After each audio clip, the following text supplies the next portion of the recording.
let's get real. Some of y'all are cleaning house like you're hiding evidence from the FBI, right?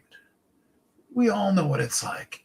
That panicky moment when, for example, when your parents call, and you're at your first apartment and they're like, we're on our way over. And you're like, ah. And so, you clean the whole entire house. I remember going through this one specifically after my second divorce, when my ex would come over, because I was convinced that, it was only a matter of time before we got back together. I really believed in us. I feel fortunate to not be in that place anymore, but back then I absolutely felt that way, and I didn't want anything to be out of place. I wanted the house to look like, wow, he's really doing a great job. I wanted to be a little bit, almost jealously wonderful, and you use the Febreze and you vacuum the floors, and you even do. We've talked about this before. I take not making the bed as something that is a sign of, my freedom in the world. It's one of the things that I had to intentionally choose to do. But, in this particular case, I'm making the bed. All that kind of stuff. And I know some of y'all do that too. Some of us, and I don't happen to be this particular person, but I know some of y'all, every time anybody's coming over, you are cleaning, scouring the house. Okay, now here's the funny one. All right.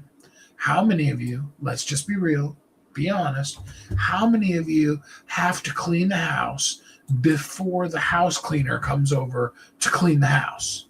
Because you wouldn't want the housekeeper to think you're a dirty, messy person. Think about it for a minute. I know some of you are like, shh, hush, leave me alone. What will my cleaning lady think if my house is a wreck? I'm kind of on the other side of the equation. I'm like, man, we should totally like trash the house so she has something she feels useful and needed. But why do we do that? Why do we, especially with certain specific people, take extra time to really, really clean up? Like I said, not from we want to make the house comfortable for them, not from all that, but from our own personal guilt, our own feelings, our own stuff is completely and totally there. And like I said, to the extent that it's like we're trying to hide evidence. We're afraid that we're being raided. It's like those shows on TV, where when the cops break in the house, that's when they then are, trying to flush the things and, throw the things out and stuff like that, right?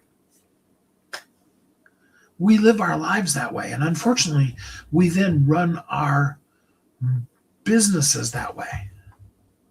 We want the candles lit, the pillows with that one special karate chop in it.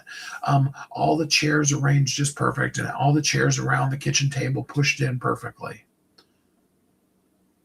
Now, we've all seen it on social media, both sides of the equation. The person who their background is absolutely, completely immaculate. It's just like beyond perfect. And then there's the other side of the things where it's like, you could have flushed the toilet. We've seen those. But I don't really think deep down inside it's really about the house. I think more of it has to do with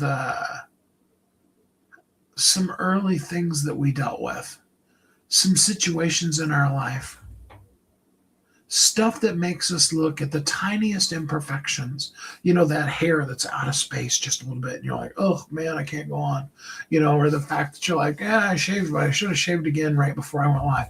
All those kind of things. And they creep into our visibility. And we're going live, we're doing our posts, we're being in the world in that fear, in that already judged before we ever go out there state, versus wanting to make an impact, wanting to show up, being who we are. Because we ask not, how can I help today? But what are people going to think about me?